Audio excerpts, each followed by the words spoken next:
All right, I got eyes on Monsieur Fadil. Paint it. Showtime, fellas. Go ahead and call me Michelangelo. Drop kick, this is Pinball, request fire mission. The target is lased and you are clear to make a run from north to south. Over. Roger, Pinball, target acquired and locked. Be advised, ETA fireworks, 08 mics. Roger, we'll break out the earplug.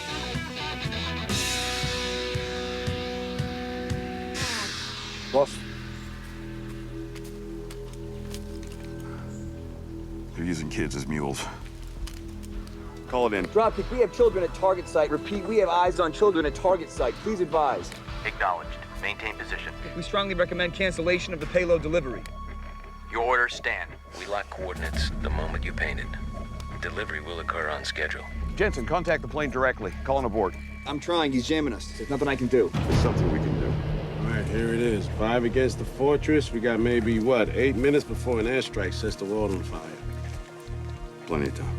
So, SYLVAIN WHITE, first, I mean, everybody knows you from Stump the Yard, and everybody loved that picture. You know, did well at the box office and everything. This is a huge project. Not that that wasn't, but you, Joel Silver and Kiva Goldsmith, you got a great team working behind this picture. Can you tell me about your journey to this point as a filmmaker?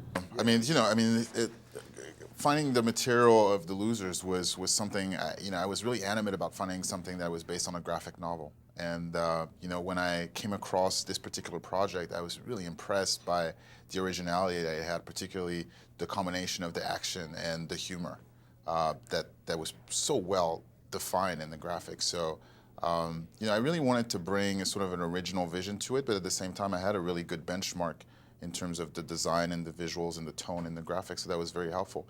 It was my first action movie. As you mentioned, my last film was a dance film.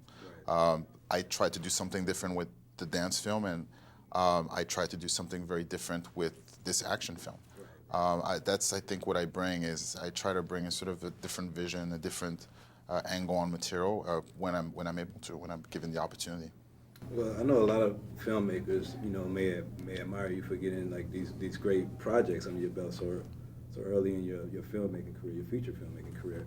But I mean, I seen in the notes that Joel Silver was like impressed with the way that you presented the project. I mean, can you tell us something about just your presentation? I know you said your commitment to it, but the way that you was able to deliver and get this project under your belt. Well, pretty early on, I had pretty on-point ideas in terms of the cast, and I think the way I was thinking of the cast, which is pretty much I got all the choices I wanted, I think was kind of original and appealed to them from the get-go. And then I came in with some, you know, some ideas in terms of restructuring the story a little bit.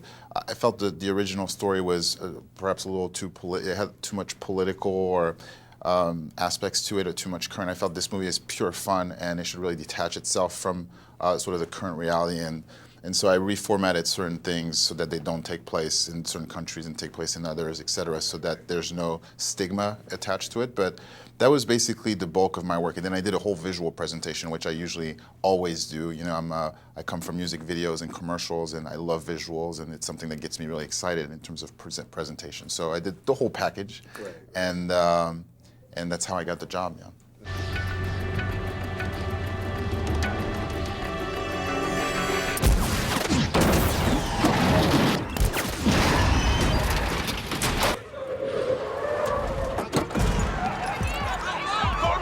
Perimeter around the package. We are under attack. We need backup. All right, easy. Go to your right now. All right, he's down. He's down. Can you let me do this? Sure. Can you let me do this?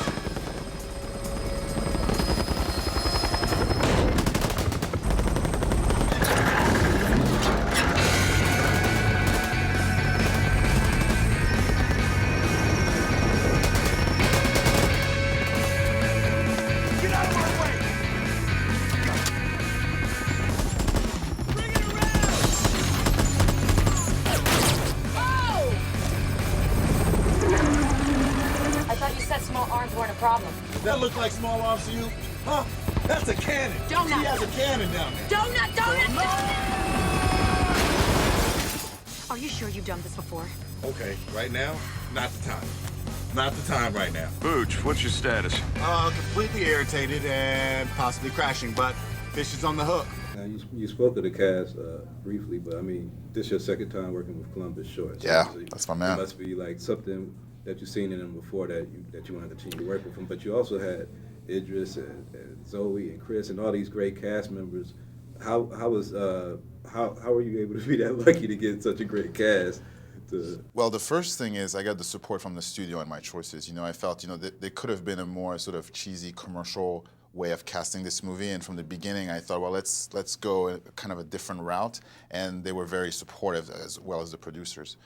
You know, Columbus is somebody, you know, we both did our first movie, basically our first feature film together, and we had such a great experience. From the second I read the script, I knew he was going to play Pooch because he's got such a natural sort of emotional approachability about him. You know, he's really the glue of the crew.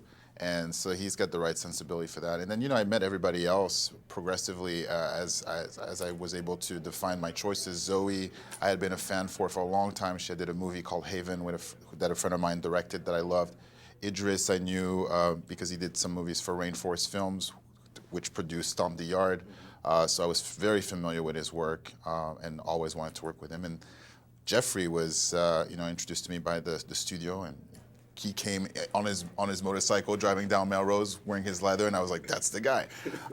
And then Chris Evans is really perfect to play Jensen. He's got this natural comedic ability, which we hadn't seen in movies before necessarily, or as pronounced as in this one. So I thought he was perfect. So. And lastly, I mean, in this age where print is seeming to be struggling and everything, comic books seem to do very well on the screen. Do you think that in the age of iPads and iPods that comic books are going to continue to be popular going forward, like to the new generation of people? I think so, and they've been pretty consistent in their sales. So that's the good thing in terms of the, you know, the appeal that they have, and they target specific age group usually.